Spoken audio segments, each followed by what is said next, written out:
بسم اللہ الرحمن الرحیم۔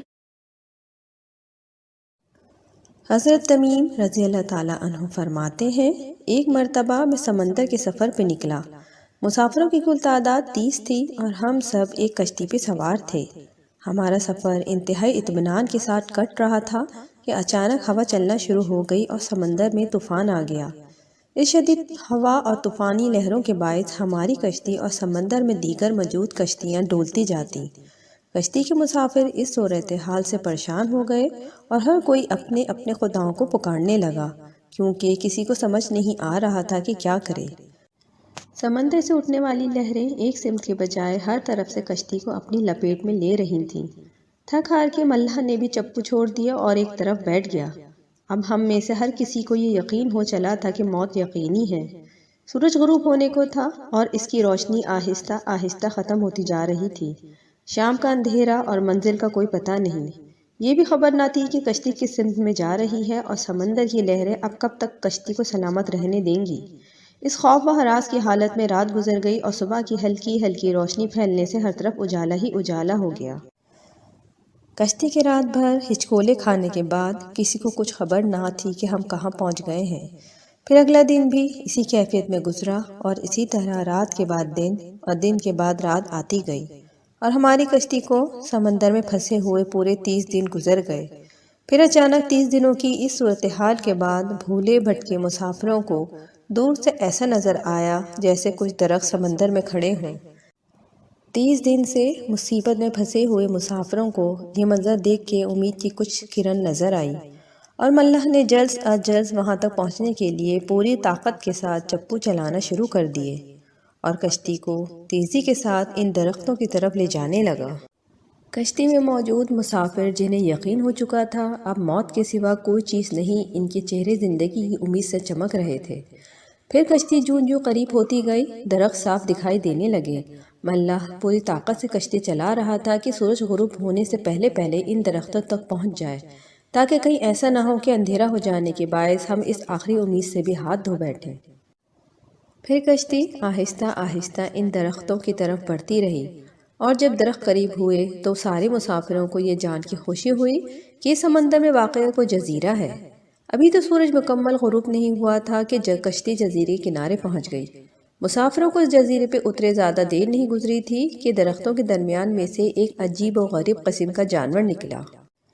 اس جانور کے پورے جسم پہ بال تھے اور اس قدر لمبے اور گھنے تھے کہ یہ معلوم ہی نہ ہوتا تھا کہ جانور کا اگلا حصہ کون سا ہے اور پچھلا حصہ کون سا ہے۔ سارے مسافر اس عجیب و غریب جانور کو دیکھ کے حیران و پریشان ہو گئے، کیوں نہ ان میں سے کسی نے بھی اس سے پہلے ایسا جانور دیکھا تو دور کی بات سنا بھی نہ تھا۔ اب اس پراسرار جزیرے پہ اس کو دیکھ کے سب پریشانی میں مبتلا ہو گئے کہ یہ کیا بلا ہے۔ ایک مسافر نے دوسرے مسافر سے پوچھا کہ یہ کیا چیز ہے۔ جانور کی مسافر کی یہ بات سن لی اور مسافر کے جواب سے پہلے وہ جانور خود بولا، میں جاسوس ہوں۔ جانور کے انسانوں کی طرح گفتگو کرنے سے تمام مسافر مزید پریشان ہو گئے، کیونکہ آج تک انہوں نے کسی جانور کو انسانی زبان میں بولتے نہیں دیکھا تھا۔ چنانچہ سبھی سمجھنے لگے ہو نہ ہو یہ کوئی جن ہے اور ہمارے سامنے آ گیا ہے۔ تمہاری جاسوسی کا کیا مقصد ہے اور تم کس کے لیے جاسوسی کرتے ہو؟ ایک مسافر نے ہمت کر کے اس سے پوچھا۔ میں جس کے لیے جاسوسی کرتا ہوں اسے تم سے ملنے کا بے حد شوق ہے، وہ تم سے باتیں کرنا چاہتا ہے، لہٰذا تم میرے ساتھ چلو۔ مسافروں نے کہا، ہم لوگ گھبرا گئے، یہ کہیں شیطان تو نہیں؟ آخر کار تمام مسافر تیز تیز چلتے ہوئے اس جاسوس کے پیچھے پہنچے اور وہ جگہ بہت سنسان تھی۔ وہاں ایک بڑی جسامت والا آدمی دیکھا۔ اس کی جسامت بہت بڑی تھی اور قد بہت اونچا تھا۔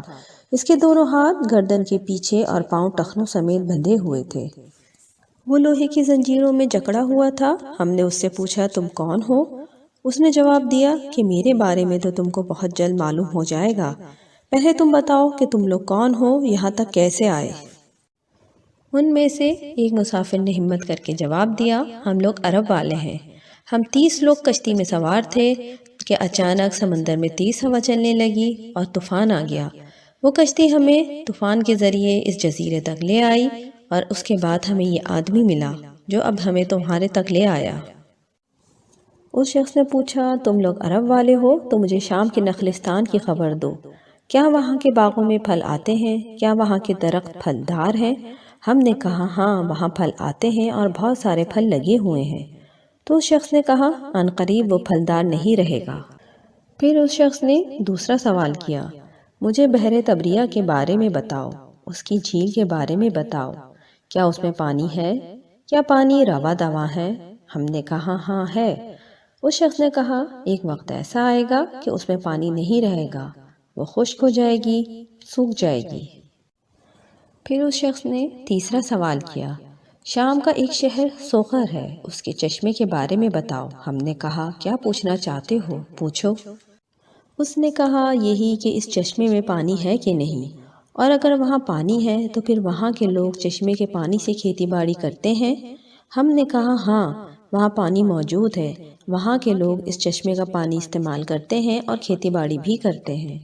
اس شخص نے کہا عنقریب وہاں کا پانی بھی خشک ہو جائے گا۔ پھر وہ پوچھنے لگا اچھا مجھے ذرا امیوں کے نبی محمد صلی اللہ علیہ وآلہ وسلم کے متعلق تو کچھ بتاؤ۔ مسافروں نے جواب دیا انہوں نے مکہ سے اپنی دعوت کا آغاز کیا اور اب وہ مکہ سے نکل کے مدینہ میں موجود ہیں۔ اس نے پوچھا کیا وہ عرب کے لوگوں کے ساتھ کوئی لڑائی لڑے اور عرب نے لڑائی میں ان کے ساتھ کیا سلوک کیا؟ مسافر نے جواب دیا لڑائی میں وہ عربوں پہ غالب رہے اور بہت سے عربوں نے ان کی اطاعت بھی قبول کر لی ہے اور اب وہ خود کو ان کی تابعداری میں رکھتے ہیں۔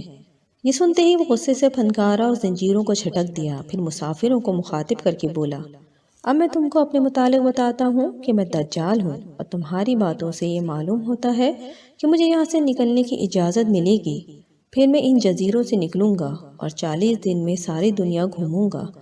دنیا کی کوئی بستی اور گاؤں ایسا نہیں ہوگا جہاں سے میرا گزر نہ ہو۔ ہاں مکہ اور مدینہ میں جانا میرے بس سے باہر ہے، مجھے وہاں جانے کی اجازت نہیں۔ میں ان دونوں شہروں میں داخل ہونے کی کوشش بھی کروں گا تو میرے لیے آگے پیچھے فرشتے رکاوٹ بن جائیں گے، ان کے ہاتھوں میں تلواریں ہوں گی اور وہ مجھ سے لڑیں گے، وہ مجھے مکہ اور مدینہ دونوں میں داخل ہونے نہیں دیں گے۔ یہ داستان ہمیں ایک صحابی حضرت تمیم داری رضی اللہ تعالیٰ عنہ نے سنائی جو اسلام قبول کرنے سے پہلے عیسائی تھے۔ یہ عجیب و غریب واقعہ دیکھنے کے بعد آپ نبی اکرم صلی اللہ علیہ وآلہ وسلم کی خدمت میں حاضر ہو کر مسلمان ہو گئے۔